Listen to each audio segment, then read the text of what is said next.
말씀 요한복음 2장 1절부터 11절까지의 말씀을 보겠습니다. 제가 읽겠습니다. 사흘째 되던 날 갈릴리 가나에 혼례가 있어 예수의 어머니도 거기 계시고 예수와 그 제자들도 혼례의 청함을 받았더니 포도주가 떨어진지라. 예수의 어머니가 예수에게 이르되 저들에게 포도주가 없다 하니 예수께서 이르시되 여자여 나와 무슨 상관이 있나이까 내 때가 아직 이르지 아니하였나이다. 그의 어머니가 하인들에게 이르되 너희에게 무슨 말씀을 하시든지 그대로 하라 하니라. 거기에 유대인의 정결 예식을 따라 두세 통 드는 돌 항아리 6이 놓였는지라. 예수께서 그들에게 이르시되 항아리에 물을 채우라 하신즉 아귀까지 채우니 이제는 떠서 연회장에게 갖다 주라 하심에 갖다 주었더니 연회장은 물로 된 포도주를 맛보고도 어디서 났는지 알지 못하되 물 떠온 하인들은 알더라. 연회장이 신랑을 불러 말하되 사람마다 먼저 좋은 포도주를 내고 취한 후에 낮은 것을 내거늘 그대는 지금까지 좋은 포도주를 두었다다 하니라. 예수께서 이 첫 표적을 갈릴리 가나에서 행하여 그의 영광을 나타내심에 제자들이 그를 믿으니라. 아멘. 지난 시간에 우리는 이른바 가나의 혼인잔치라고 불리는 이 본문을 한번 살펴봤습니다. 오늘은 두 번째 시간인데요. 지난 시간에 우리는 표적이라는 단어에 대해서 살짝 살펴봤습니다. 표적이라는 것은 기적과는 다른 것이다. 기적이라는 단어가 어떤 능력에 초점을 맞추는 것이라면 표적이라는 단어는 그 능력 자체에 초점을 맞추는 것이 아니라 그 능력이 가리키는 것에 초점을 두는 것이다. 그래서 표적, 영어로는 sign이라고 하지 않았습니까? 무언가를 가리키는 사인, 표지판과 같은 것이다 라는 말씀을 드렸습니다. 그래서 이 말씀을 좀 정리를 하면 요한복음에서 표적, 헬라어로 세메이온이라고 하는데요.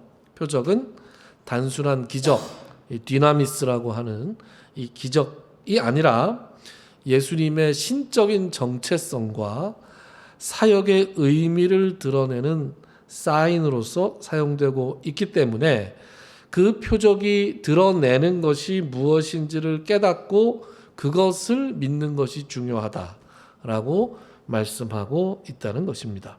그러니까 요한복음에는 항상 두 종류의 사람들이 등장합니다.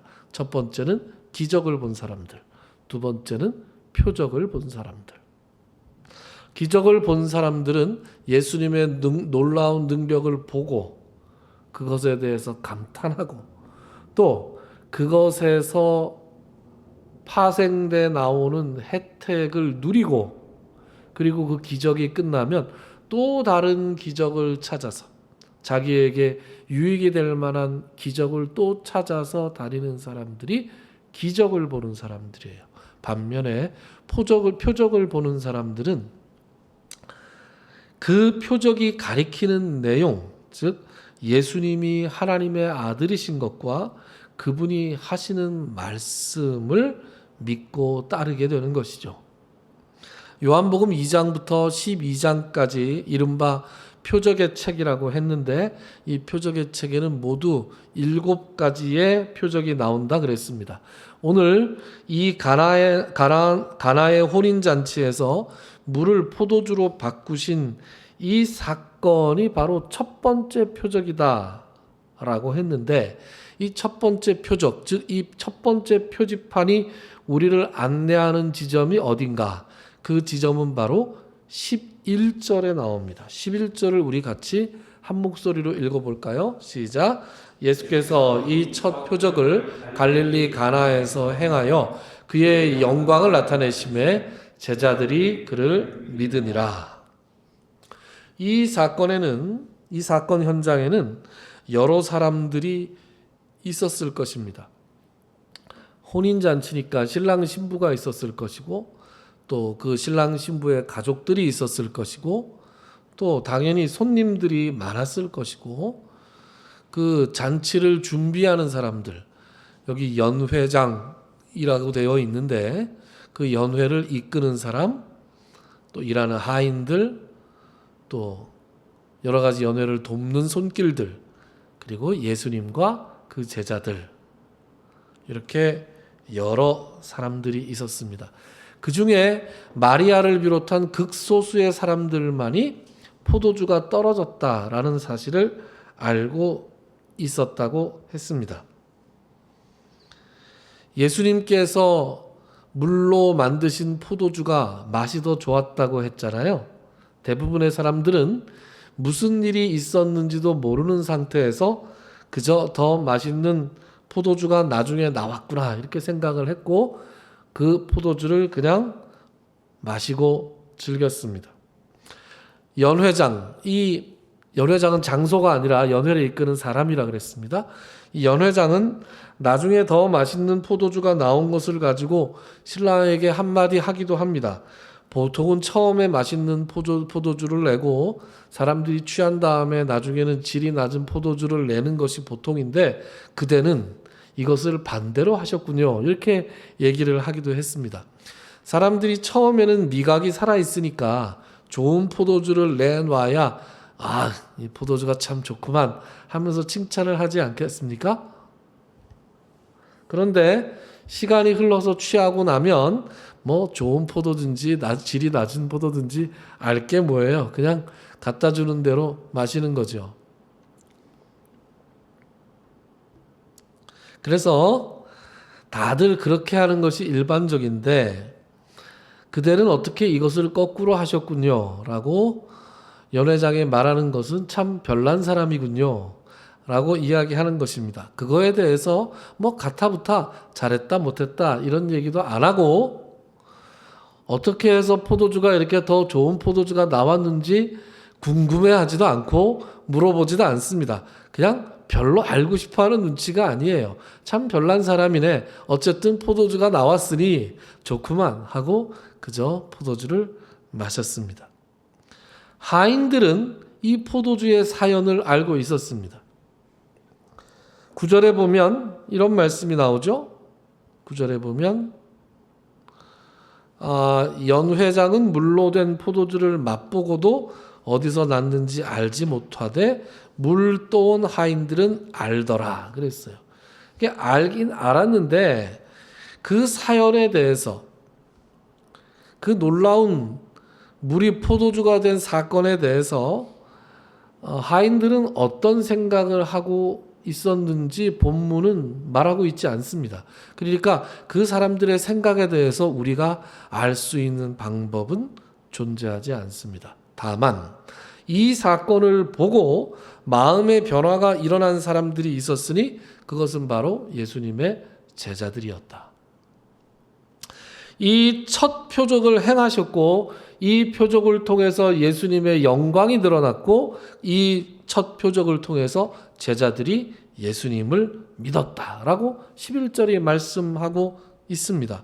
그러니까 이 첫 표적은 1차적으로 제자들을 위해서 행하신 표적이었다라는 것을 우리가 알 수 있습니다. 예수님의 말씀에 따라서 하인들이 거기에 있던 6개의 돌 항아리에 물을 가득 채웠어요. 여러분 그 돌 항아리가 있었던 곳은 잔치가 한참 벌어지고 있던 장소와는 좀 떨어져 있던 장소였던 것 같습니다. 아마 그 잔치를 준비하는 하인들의 공간이 아니었을까 그렇게 생각을 합니다. 이제 예수님께서는 하인들에게 물을 채웠느냐? 그러면 이제 그 물을 떠서 연회장에게 갖다 줘라 이렇게 말씀하십니다. 그러자 분명히 자기들이 채운 것은 물이었는데 그 물들이 포도주로 가득한 역사가 일어났어요. 여러분 물이 포도주로 변하는 그 사건을 직접적으로 목격했던 사람은 추정컨대 세 부류로 나눠집니다. 첫째는 일단 마리아죠. 마리아가 예수님과의 대화를 나눈 다음에 그 자리를 만약에 떠나지 않았다면 마리아는 그 사건을 목격했을 것입니다. 마리아는 아마 많이 놀라지 않았을 것 같아요. 왜냐하면 예수님이 어떻게 해서 이 땅에 존재하게 되었는지 누구보다도 잘 아는 사람이 마리아였잖아요. 그러니까 마리아는 그 일이 정말 놀랍다고는 생각을 했겠지만, 이 정도의 능력이었구나. 대단한 존재를 내가 그동안 아들로 키우고 있었구나. 아마 그런 깨달음 정도를 가지지 않았을까, 그렇게 짐작합니다. 하인들은 도무지 자초지종으로 알 수 없었지만 이 어마어마한 사건에 아마 말문이 막혔을 것입니다. 이 정도 되는 상황이 오면 이제 이 요즘 말로 이 멘붕이 오는 거예요. 이 멘붕이 오게 되면 누가 말을 하면 그냥 그 말을 따라하게 되어 있습니다. 그래서 이게 어떻게 된 거야? 라고 하고 있는데 예수님이 빨리 떠다 줘라. 그러면 네. 그리고 토를 안 달고 그 예수님이 무서워서라도 그것을 떠서 그냥 가게 돼 있는 거죠. 그런데 제자들은 달랐습니다. 여러분, 제자들은 지금 어떤 사람들입니까? 제자들 개개인별로 약간의 차이는 있지만 지금 이 메시아라고 주장하는 분, 자기들이 메시아라고 믿고 따라온 분이었잖아요, 예수님이. 그러니까 예수님께서 이 사태를 어떻게 해결하시는가 굉장히 관심을 가지고 지켜보지 않았겠습니까?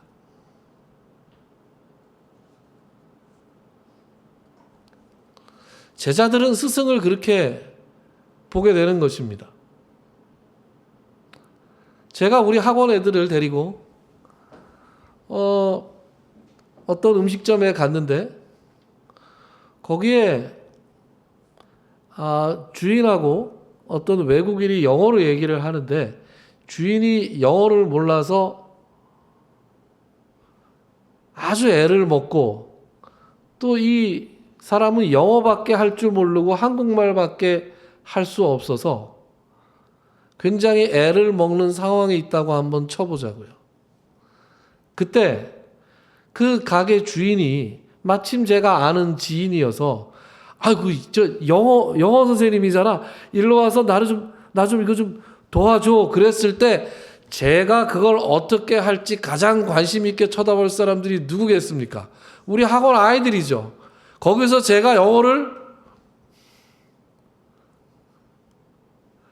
개판으로 한다 하고 그날로 학원 문을 닫아야 되는 거예요. 이제 누가 저한테 영어를 배우러 오겠습니까? 지금 요 며칠 전에 제자로 모집을 했어요. 네? 신입 제자 모집. 그래서 지금 예수님이 제자를 5명까지 모았단 말이에요. 그래서 그 5명과 함께 지금 결혼식에 왔어요. 왔는데 예수님께는 과제가 딱 주어졌어요. 그러면 이 사태를 어떻게 하실까를 제자들은 눈과 귀를 쫑긋 세우고 지금 볼 수밖에 없는 거예요. 그랬는데 예수님께서 하인들에게 항아리를 물로 채워라. 이제 채웠느냐? 갖다 줘라. 그랬는데 그 물이 포도주로 변했단 말이에요. 그러면 이제 어떻게 되는 거예요? 와 하는 거죠. 예수님 그 모습도 한번 보세요. 굉장히 시크하지 않습니까? 한번 보세요. 그 장면 한번 상상해 보세요. 무슨 자락을 깔지도 않았어요. 잘 봐. 내가 지금 이거 어떻게 알아? 잘 봐. 이렇게 얘기하지도 않았어요. 무슨 주문을 외우시거나 뭐 기합, 얍 뭐 이런 것도 안 했단 말이에요. 그냥 채워라. 갖다 줘라. 심지어 무슨 기도도 안 하셨어요. 기도도. 뭐 물로 포도주 만드는 건 다 하는 거 아니야? 뭐 이런 식의 느낌으로 아주 시크하게 예수님께서 이런 놀라운 이적을 행하셨단 말이에요. 아주 일상적인 것처럼 아주 아무것도 아니라는 듯이. 그래서 이 일을 지켜보고 있었던 제자들이 어떻게 생각하게 됐다고요? 그들이 예수님을 믿게 됐다고요. 우리가 제대로 된 분을 지금 믿고 따르고 있구나.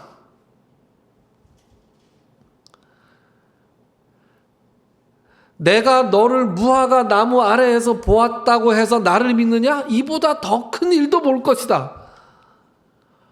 그 큰 일이 바로 이런 거였나? 나다나엘은 그렇게 생각하지 않았겠습니까?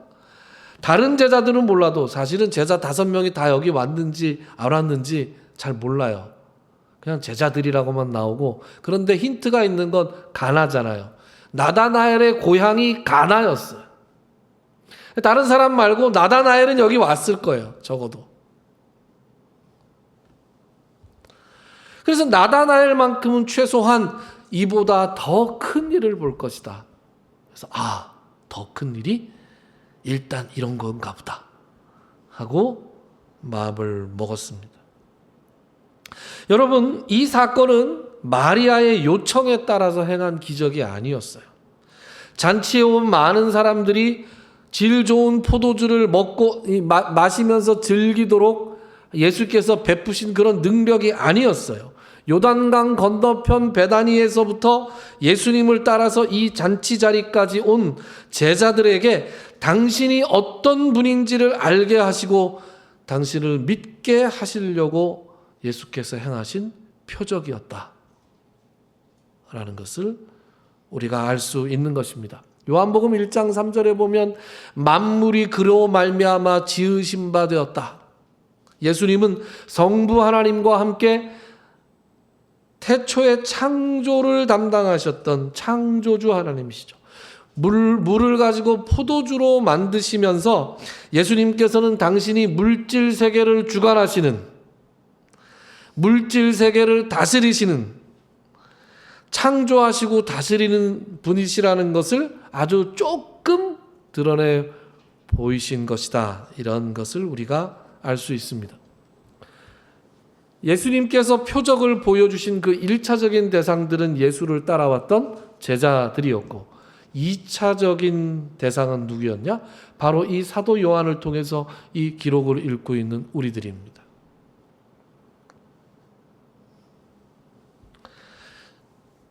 과연 그 자리에 있었던 제자들이 요한이 나중에 기록하고 있는 이 내용대로 지금 우리가 앞으로 이해할 것대로 그들이 현장에서 이해했는지 안 했는지는 우리가 알 수가 없어요. 그러나 이 사도 요한이 이 사건을 기록하면서 동원하고 있는 3가지 중요한 상징들이 있습니다. 첫째는 혼인잔치라는 설정이에요. 두 번째는 그 혼인잔치에 포도주가 떨어졌다는 것, 그리고 그 포도주 문제를 해결하기 위해서 예수님께서 돌 항아리를 동원하셨다는 것. 그러니까 혼인잔치, 포도주, 그리고 돌 항아리, 이 3가지가 각각 상징하는 바를 우리가 알 수 있어야 되는 거예요. 첫째, 혼인잔치입니다.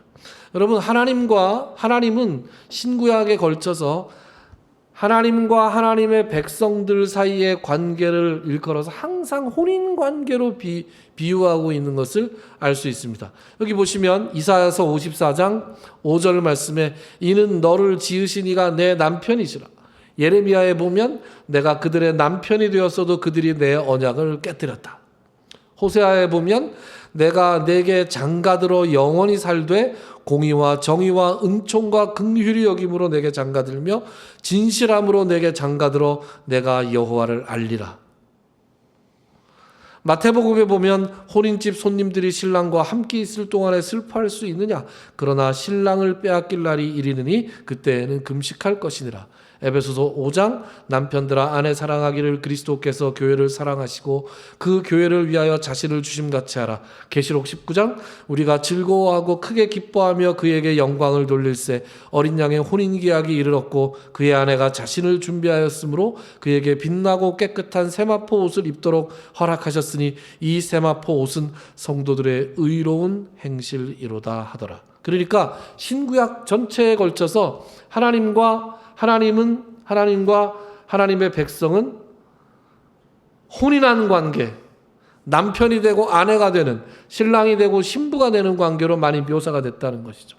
그래서 이 신부가 하나님을 버리고 떠날 때 이것을 우상숭배, 간음하였다, 이렇게 많이 표현을 했고, 하나님은 언제까지나 그 신부를 위해서 모든 것을 아끼지 않는 그런 아주 성실하시고 인자하신 남편으로 묘사가 돼 있는 것이죠. 그래서 그 잔치, 이 예수님이 첫 표적을 행하신 그 무대를 혼인잔치로 설정하고, 뭐 의도적으로 설정했다는 게 아니라 혼인잔치에서 첫 표적이 이루어지고, 그 표적에서, 그 잔치에서 포도주가 떨어졌다라고 이야기하고 있는 것은 유대교가 이미 그 포도주가 바닥난 잔치처럼 진정한 기쁨과 진정한 생명이 없는 종교다라는 것을 상징하는 것이다. 그런데 예수님께서는 그 흥이 떨어진 잔치에 진정한 생명과 진정한 기쁨을 주시는 분이시다라는 것을 의미하는 표적이라는 것입니다. 물을 포도주로 바꾸시면서 이제 옛 시대는 끝나고 나로 인해서 새 시대가 열렸다라는 것을 선언하시는데, 그래서 동원하시는 장치가 바로 돌항아리다, 이런 것이에요. 여러분, 돌항아리의 용도에 대해서 오늘 본문은 뭐라고 얘기하느냐? 정결 예식에 쓰는 돌항아리다, 이렇게 얘기합니다. 여러분, 정결 예식이라는 것은 구체적으로 그 집에 들어가서 음식을 먹기 전에 사람들에게 손 씻는 것을 정결 예식이라고 합니다. 그러니까 이것이 위생적인 의미라기보다도 하나님께서 주신 음식을 씻지 않는 손으로 먹는 것은 거룩하지 못하다라고 해서 그 집에 들어가서 음식을 먹기 전에 하인들이 물을 떠다가 주면 사람들이 그것으로 반드시 손을 씻고 음식을 먹었다. 그런데 이것은 이 손을 씻지 않고 음식을 먹지 말라라는 것은 율법에 나와 있는 것이 아니라 장로들의 가르침이었어요. 그래서 이걸 성경에는 장로들의 유전이다, 이렇게 나오는데, 뭐 이 얘기도 한참 살펴볼 얘기이긴 하지만 예수님께서는 이 정결 예식에 대해서 별로 마음에 안 들어하는 것 같은 그런 눈치를 많이 주십니다. 여러분, 마태복음과 누가복음에 보면, 마태복음과 마가복음에 보면 제자들이 손을 씻지 않고 음식을 먹는 것을 바리새인들이 지적하면서 당신의 제자들이 왜 손을 씻지 않고 음식을 먹습니까? 그렇게 얘기합니다. 그러자 예수님께서는 너희들이 하나님의 말씀이 율법보다 장로들의 가르침을 더하는 것이 옳지 않다, 이러면서 뭐 고르반 이런 거에 대해서 말씀을 하셔요. 그리고 제일 마지막에는 뭐라고 말씀하시느냐? 사람의 입으로 들어가는 것이 더러운 것이 아니라 사람의 입에서 나오는 것이 더러운 것이다, 이런 말씀을 하시곤 하죠. 그러니까 아니, 그럼 음식 먹기 전에 먼지도 많은데 손 씻고 먹는 게 위생적으로도 좋지 않냐? 그런데 이게 좋고 나쁜 것을 떠나서 이 손을 씻는 정결 예식이라는 것은 그 당시에 외식하는 바리새인들의 잘못을 지적하는 예수님께서 아주 자주 등장시키는 하나의 상징이었고, 돌 항아리는 그것을 위해서 물을 담아 놓는 장치였기 때문에 흥이 깨진 유대교, 더 이상 기쁨과 생명력이 없는 유대교를 상징하는 하나의 커다란 상징과도 같았다, 장치였다, 우리가 이렇게 볼 수 있는 겁니다. 그 돌 항아리를 하필이면 예수님께서 사용하셔서 그 안에 물을 담고 포도주로 만드셨다라는 것이 굉장히 중요하다는 거예요. 왜 이런 생각을 하느냐? 아니, 포도주가 떨어져서 그 포도주 문제를 해결해 주실 거면 여러 가지 방법이 있지 않았겠습니까? 만약에 내가 그 과제를 받았다, 나는 무엇이든 할 수 있는 능력이 있다. 그럼 여러분들 꼭 이렇게 했어야만 되는 거예요? 그냥 갑자기 포도주가 뿅 하고 나타날 수도 있잖아요. 근데 그게 너무 이상하면 엘리야가 사르밧 과부에게 했던 방법이 있잖아요. 여러분, 엘리야가 3년 6개월 동안 그 비가 오지 않아서, 그럼 말이 3년 6개월이죠. 3년 6개월 동안 비가 오지 않아서 이제 그 마지막 그 떡을 구워 먹고 아들하고 자기하고 죽으려고 했던 그 과부가 그 마지막 남은 한 방울의 기름과 한 줌의 가루를 가지고 그것을 가지고 엘리야에게 떡을 만들어 주잖아요. 그걸 알고 엘리야가 뭐라 그래요? 다시 비가 올 때까지 이 병에서 기름이 마르지 않고 이 통에서 가루가 마르지 아니할 것이다. 그러니까 어떻다는 거예요? 병이 분명히 이게 비어 있는 것 같은데 이 따르면 계속해서 기름이 나왔다는 거 아닙니까? 그러니까 그런 식으로 포도주를 만들 수도 있잖아요. 그래서 갑자기 사람들이 포도주를 따르면 계속 포도주가 나오는 거야. 그렇게 할 수도 있잖아요. 제가 너무 이상한 거 지적한다고 생각하십니까? 아니, 그러니까 포도주를 만드는 방법은 옵션은 다양할 수 있다는 거예요. 그런데 왜 하필이면 그 돌 항아리에 물을 채우고 그것을 포도주로 바꾸셔야 했냐 이거죠. 돌 항아리에 담은 물을 통해서 씻은 손은 계속해서 씻어야 하지만, 그래서 우리의 외부 밖에 깨끗하게 할 수 없지만 내가 만든 포도주, 나중에 이 포도주는 예수님의 피를 상징하지 않습니까? 그 예수님이 흘린 피를 상징하는 내가 주는 이 포도주로 정결해지면 영원히 그 안팎이 정결해진다.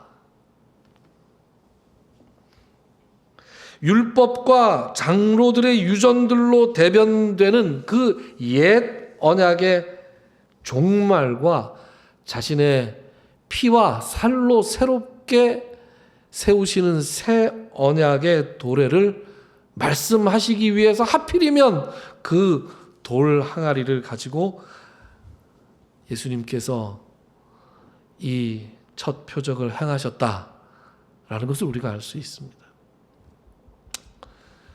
마지막으로 한 가지 살펴보고 싶은 것은 마리아의 태도 변화입니다. 지난 시간에 살펴봤듯이 마리아가 예수님께 와서 포도주가 떨어졌다 이렇게 말씀을 하죠. 잔치에 포도주가 떨어지는 것이 얼마나 긴급한 상황인가, 얼마나 절박한 것인가는 지난 시간에 충분히 말씀을 드린 것 같으니까, 마리아가 예수님께 이렇게 말씀드렸던 것은 아들아, 네가 능력이 있잖니, 네가 이 긴급한 상황에 뭘 좀 해줬으면 좋겠구나 라고 했죠. 그랬더니 예수님의 반응은 여자여, 나와 무슨 상관이 있습니까? 아직 내 때가 이르지 아니했습니다. 이렇게 대답을 했어요. 그러니까 이렇게 대답을 한 것은 아무리 읽어봐도 그 자체로는 거절하시는 것처럼 느껴지는, 이해되는 그런 대답이었죠. 예수님이 마치 거절할 것 같은 말씀을 하셨음에도 불구하고 마리아는 예수님께 다시 한번 이렇게 대답을 하는 것이 아니라 이번에는 하인들에게 말을 합니다. 우리 5절을 한번 같이 읽어볼까요? 시작. 그의 어머니가 하인들에게 이르되 너희에게 무슨 말씀을 하시든지 그대로 하라 하니라. 아멘. 여러분, 마리아가 예수님의 말씀을 제대로 알아들은 겁니까?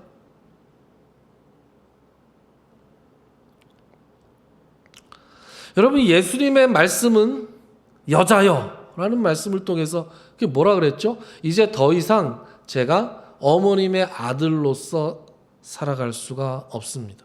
우리 이제 관계를 좀 정리해야 됩니다. 이제 나는 태초부터 하나님께서 계획하신 그 일들을 이 세상에서 행하기 위해서 일을 시작해야 됩니다. 내가 이 세상에 온 것은 하나님의 때에 하나님의 방식으로 하나님의 일을 하기 위해서 이 세상에 온 것이지, 사람들의 긴급한 필요를 채우기 위해서 어떤 기적과 능력을 보여주고 베풀기 위해서 이 땅에 온 것이 아닙니다 라고 말한 거예요. 그렇다면 그 다음에 나오는 마리아가 하인들에게 한 말을 통해서 우리는 뭘 알 수 있느냐? 마리아가 이 말씀을 정확하게 이해했다는 것을 알 수 있습니다. 여러분, 처음에 마리아는 예수님의 능력을 원했습니다. 당면한 문제를 해결해 주시는 예수님의 능력에 관심이 있었어요. 그만큼 커다란 문제였고 그만큼 절박한 문제였습니다. 그러나 예수님은 그런 문제를 해결해 주시기 위해서 이 땅에 온 분이 아니라는 것을 이제 깨달았어요. 자신의 몸에 성령으로 잉태됐던 그런 분이 아닙니까? 그래서 지극히 높으신 분의 아들이라 일컬음을 얻을 것이다 라는 말씀이 주어졌잖아요. 그래서 이분이 행하실 일은 지금 자기가 요구하고 있는 그런 차원을 넘어서는 일일 수밖에 없다라는 것을 마리아가 깨달은 거예요. 여러분, 마리아가 가장 잘하는 게 뭐예요? 마리아가 가장 잘하는 건 순종이었습니다. 여러분, 수태고지를 받았어요. 가브리엘로부터 수태고지를 받았을 때, 아니 나는 남자와 한 번도 그동안 관계를 한 적이 없는데, 나는 남자를 알지 못하는데 어떻게 이런 일이 있을 수 있습니까? 대저 하나님의 말씀은 능치 못하는 것이 없느니라. 그랬더니 마리아가 뭐라 그래요? 주의 여종이오니 말씀대로 내게 이루어지이다. 순종하잖아요. 여러분, 이 순종은 목숨을 건 순종이었습니다. 정혼한 남자가 있어요. 정혼한 남자가 있고 약혼과 결혼과의 기간이 1년쯤 있었는데 그때 합방하는 것이 허락되지 않았어요. 오히려 더 엄격하게 순결을 지켜야 하는 그런 풍습이 있었습니다. 그 정혼한 남자가 있는 상태에서 지금 믿음의 눈으로 보지 않는다면 사생아를 낳아야 되는 거잖아요. 여러분, 그렇게 자기에게 자기의 목숨을 앗아갈 수도 있는, 돌로 침을 받을 수도 있는 그런 수태고지에 대해서 마리아가 말씀대로 내게 이루어지이다 이렇게 반응했다는 것은 이 마리아가 정말 놀라운 이 목숨을 건 믿음을 보여준 것이었다. 그런 순종의 여자였고 이번에도 그 말씀에 순종했던 것이죠. 예수님의 말씀에 마리아가 자기의 의지를 내려놓습니다. 이 문제를 예수님의 손에 온전히 맡기게 됐어요. 마리아의 말을 한번 잘 보세요. 너희에게 무슨 말씀을 하시든지 그대로 하라. 요 말을 말해요. 예수님께서 포도주를 만들어 주실 텐데 어떤 방식으로 만드실지 모르니까 그대로 해라 이렇게 읽을 수도 있지만, 야, 포도주고 뭐고 잔치 끝났으니까 다 돌아가라 그래라, 예수님께서 그렇게 말씀하시더라도 그 말을 전해야 되는 거예요. 그렇지 않습니까? 예수님께서 무슨 말씀을 하실 줄 알고 예수님께 이런 말을, 무슨 말씀을 하시든지 그대로 하라 이렇게 말씀하신 것은 예수님께서 이 잔치를 확 엎어버리시더라도 그대로 따르겠습니다 라는 각오가 되어 있어야 할 수 있는 말이에요.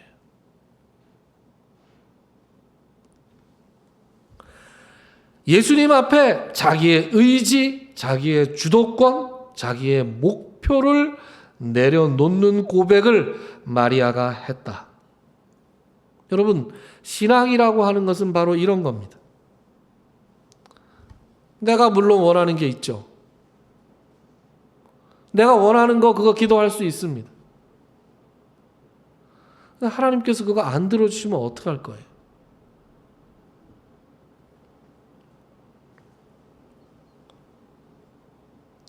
하나님이 내 기도에 예스로 응답을 하시든 노로 응답을 하시든 그 응답에 순종할 각오가 되어 있어야 우리는 하나님께 기도할 수 있는 거예요. 여러분, 이걸 믿음이라고 하고 이걸 신앙이라고 부르는 거예요. 내가 아파요. 내가 너무 아파. 내가 너무 아픈데 하나님께 그러면 내 아플 때 어떻게 기도해야 됩니까? 하나님 고쳐주십시오 하고 기도하는 게 당연합니다. 근데 아무리 기도해도 하나님께서 안 고쳐주세요. 그러면 어떻게 해야 되는 거예요? 이거 아픈 대로 가지고 살아가야 되는 거예요. 여러분, 이게 신앙이에요. 사도 바울이 그래서 뭐라 그래요? 사도 바울은 자기의 몸에 있는 육체의 가시에 대해서 이야기합니다. 육체의 가시 한번 볼까요? 고린도후서 12장 7절부터 10절까지의 말씀입니다. 제가 읽을게요. 여러분들 잘 아시는 내용입니다. 여러 계시를 받은 것이 지극히 크므로 너무 자만하지 않게 하시려고 내 육체의 가시 곧 사탄의 사자를 주셨으니 이는 나를 쳐서 너무 자만하지 않게 하려 하심이라. 이 육체의 가시가 바울이 안고 있었던 질병이다, 이렇게 학자들이 보통 얘기하죠. 그래서 틀림없이 간질병이었을 것이다, 그렇게 얘기합니다. 간질병이라는 거 굉장히 수치스러운 병입니다. 여러분, 간질 환자들이 가끔씩 발작하는 거 보신 적 있습니까? 저 어렸을 때는 동네에 간질 환자들이 있었어요. 그래서 제 눈앞에서 멀쩡하게 잘 놀다가 이 거품을 물고 쓰러지는 것을 본 적이 있어요. 그러면 우리가 이렇게 눌렀다가 부모님한테 얘기하고 그러면 부모님들이 와서 고맙다고 얘기하고 데려가고 그랬었어요. 여러분, 로마라는 영화에 보면 시저 있죠, 시저. 줄리어스 시저. 시저가 간질이었어요. 그래서 간질 증상이 오면 그의 분신과 같은 몸종과 함께 조그만 구석에 숨어서 이 입에다가 재갈을, 그 몸종이 시저의 입에 재갈을 물리고 그 자기의 몸으로 이렇게 덮어 누르고 이 시저의 발작이 끝나고 이거 이제 지나갈 때까지 이 발작 증상을 다스린 다음에 시저가 나가게 했습니다. 밖으로 나가게 했습니다. 그러니까 이 간질은 누구한테 알려지면 굉장히 리더십에 치명상을 입는 그런 질병이었어요. 바울이 간질을 알았다라는 것이 학자들의 아주 유력한 견해입니다. 하나님의 말씀을 증거하고 하나님의 말씀을 유력하게 증거하고 놀라운 기적을 일으킨 사람이 어느 날 말씀을 전하다가 발작을 한다고 한번 상상을 해보세요. 그거 얼마나 감당이 안 되는 일이겠습니까? 믿지 않는 사람들이 뭐라 그러겠어요? 다른 사람들 병 고쳐주지 말고 당신 병이나 고치시오 라고 비웃지 않았겠습니까? 온갖 기적을 일으키고 다니면서 하나님을 전거하는 사람이 자기의 몸에 있는 질병 하나 다스리지 못한다 하고 아마 비웃었을 거예요. 그래서 사도 바울이 이걸 가지고 기도했습니다. 기도했어요. 이 육체의 가시, 자기가 괴로운 것만 가지고 기도했을 정도의 그런 신앙의 수준이 아니죠. 이거 제 병 때문에 하나님의 영광이 가리는 거 아닙니까? 아마 그래가면서 기도했을 거예요. 그런데 재밌는 것은 8절. 이것이 내게서 떠나가게 하기 위하여 내가 3번 주께 간구했다. 우리 같으면 아침 저녁으로 3번씩 하지 않습니까? 이거 이 정도로 하면. 근데 통틀어서 3번 했다는 거예요. 3번 해보고, 그러니까 이 사람은 기도 응답에 확신이 있었던 사람이에요. 내가 3번씩이나 기도했는데 하나님이 안 들어주신 거 보니까 이것을 가지고 내가 살아가라 라고 하는 하나님의 뜻이구나 라고 깨달았다는 거예요. 그래서 9절, 나에게 이르시기를 내 은혜가 내게 족하도다. 이는 내 능력이 약한 데서 온전하여짐이라 하신지라. 그러므로 도리어 크게 기뻐함으로 나의 여러 약한 것들에 대하여 자랑하리니 이는 그리스도의 능력이 내게 머물게 하려 함이라. 그러므로 내가 그리스도를 위하여 약한 것들과 능욕과 궁핍과 박해와 곤고를 기뻐하노니 이는 내가 약한 그때에 강함이라. 여러분, 교회가 뭐 좀 좋은 일을 하고 싶어요. 이왕 우리가 갓길교회를 시작했어요. 하나님, 이렇게 열 손가락에 꼽는 교인들 가지고 저희들이 뭘 할 수 있습니까? 하나님의 일을 하려도 돈이 좀 필요한데, 돈이 좀 필요하려면 성도들도 좀 많이 모여야 되고, 그런데 성도들도 좀 많이 보내주시고, 그래서 헌금도 좀 많이 걷게 해주시고, 그래서 하나님의 영광을 위하여, 하나님의 영광을 위하여 좀 우리가 뻔뜻한 교회가 되고 뻔뜻한 일들을 좀 해야 되지 않겠습니까? 그렇게 기도해야죠. 우리 다 그렇게 기도하고 있어요. 저도 그렇게 기도합니다. 그런데 하나님께서 그렇게 안 해주시면 어떻게 해야 되는 거예요?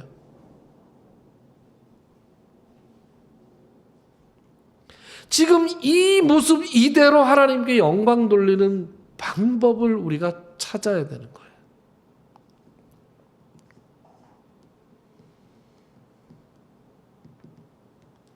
사도 바울이 그러잖아요. 내가 비천에도 처할 줄 알고 내가 풍부에 처할 줄도 알아. 모든 일 곧 배부름과 배고픔과 풍부와 궁핍에도 처할 줄 아는 일체의 비결을 배웠노라. 그리고 뭐라 그래요? 내게 능력 주시는 자 안에서 내가 모든 일을 할 수 있느니라.